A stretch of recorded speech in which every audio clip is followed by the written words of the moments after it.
after the game. This is Shanahan last night after the game talking about Brock. Well, you guys get a feel for when Brock is kind of running hot when he had that series there when he had the deep pass that you've just over linebacker, the play that was called back, and then he kept going with it. Did you sense that he was looking pretty good? Yeah, I felt that way with him all day. So there wasn't a time that I didn't feel he was like that. You just got to be careful when you feel that way from beginning to end, that you don't just start calling too many passes. That's usually the challenge of a play caller, because you do too many and eventually you're going to give them a chance to make a big play. But we felt if we can mix it in enough that he was pretty on, and we could handle their protections just by him getting rid of it. And he was fun to coach today. I mean, now we're talking. This is the same coach that took the ball out of Jimmy Garoppolo's hands, and now he's worried about calling too many passes. And Damon, to me, the most interesting aspect of the 49er offense this year that I didn't realize until I looked deep into the numbers going into this Dallas game is that Shanahan this year has really let his offensive line be on an island. In other words, George Kittle has only stayed in to block like 3 times a game. Kyle Juszczyk and Christian McCaffrey have only been used to block a handful of times. The way Kyle has gone about it, he has put 5 guys in the pattern and basically just said, hey, second-year quarterback that everybody doubts, I'm putting it all on you. I'm not going to block. I'm not going to leave the tight end in. I'm not going to chip these guys. I'm going to leave it on you to process what you see at the line of scrimmage, have 5 eligibles, and then get the ball out fast. Right. You got 3 Mississippi to make a decision. Make the right one, and we can win. Right, and he's got total belief in Brock that Brock will make the right decision. And that, to me, Damon, is a major part of his confidence that he has in Brock Purdy, is that he puts it all on his plate. He basically says, Brock, here, you do it, you figure it out, you make it all happen.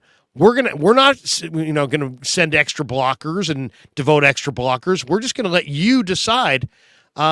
This is what I asked Brock. Listen to this one. This is a really good one, Damon. This is what I asked Brock earlier in the week about 5 eligibles versus. I've seen this video. This is a great answer from Brock. Listen to this one. This is Brock earlier this week. I asked him. Defend the whole. Here's the question. Listen. First of all, listen to that handsome question. Yeah. Before you listen to Brock, listen to this awesome question. Brock, looking at the numbers, in the first month, Kyle's preferring not to have the tight end staying in block and the fullback block. He's getting 5 out in the pattern and making them defend the whole field and kind of putting it on you to get the ball out quick. Is that the way you like to play? Is that a Kyle preference? Do you have a preference? Do you want 5 in the pattern? Would you rather have the tight end blocking? How do you look at offensive football? Yeah, I feel like it just depends. Obviously against the team that we're going against, the situation where we're at in the game. But obviously with the playmakers that we have, for my sake, it's like, man, if everyone could be an option, in the pass game in one play, like I love that. Obviously, like everyone is really good. Get the ball in space, they can make something crazy happen with it. So obviously it's nice as a quarterback to have really good players all be eligible in the pass play to get out and have an opportunity to get the ball. Depending on what the team's doing, if they're blitzing a lot or whatever, we have to have help and have guys stay in, so be it. So that's something that obviously Kyle goes over. He goes over it with us as quarterbacks, and then we're ready to roll come Sunday with what we're expecting and what our plan is. And so, but I mean, I think it'd be any quarterback's dream to have, all their guys out eligible for the pass play. But it just depends, like I said, on the situation. You know what I hear there, Larry? You know what I hear there? I hear, blitz me, you sons of bitches. I freaking dare you. I dare you. I dare. Blitz me. Go ahead. I invite it. Do it. Yeah. That's what I hear from Brock Purdy right there. He is mature beyond his years. He is. Look, there's a reason why Kyle was ready to walk away from a pick that he knew would be attached and associated with him as a negative for all the draft capital that he invested in a guy that didn't work out, for a guy that is clearly more than working out. It is just, it seems to be. I mean, this is okay. Let me try. You're right, though, because he knew, Right. and John knew too, they were going to take criticism the day they traded Trey Lance for a 4th-round pick, and they said, you know what? Bring that criticism on. Right. Because we got our guy. We're happy to lose press conferences as long as we keep winning football games. This looks like a quarterback head coaching relationship that is a very significant tandem. This looks a little Belichickian, Bradian. This looks a little Andy Reid, Patrick Mahomesy. This looks a little Bill Walsh, Joe Montana-y, and we're talking about some all-time greats. And Brock Purdy, again, through 10 games, has the highest passer rating in football history with the second best completion percentage in football history, has 20 touchdowns passing, only 4 interceptions. None of those interceptions have come so far this season. It is a spectacular start. One of the things that we also do, Larry, is have our airing of grievances segment every single every 49ers wake up that we've done so far. Here is the list of things from last night's game I didn't like. Are you ready? Yes. Grab a pen and paper. I want you to keep this list. Here we go. Wait a second. I got my Sharpie. I'm going to my notebook, my trusty notebook. Got all my notes from the game. Here we go. It's highlighted. It's collated. All right, here we go. Number 1, I did not like the draw play to McCaffrey that took the offense out of field goal range in the first quarter. That's the list.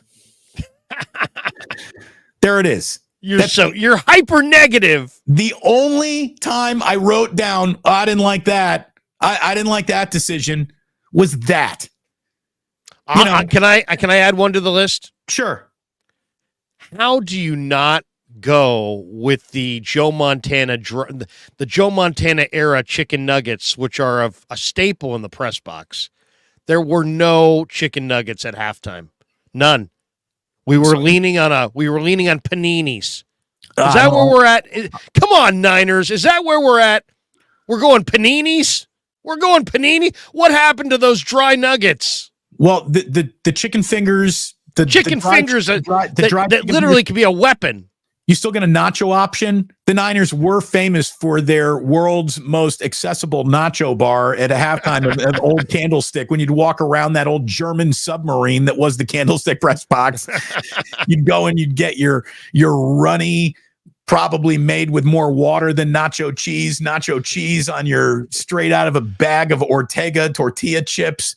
But I would still always get a thing of nachos. The Niners halftime nachos were famous. Hopefully those were still in effect, Larry. But outside of feeding the media poorly, there is an awful lot to chew on for everyone these days. How about that for a segue, right?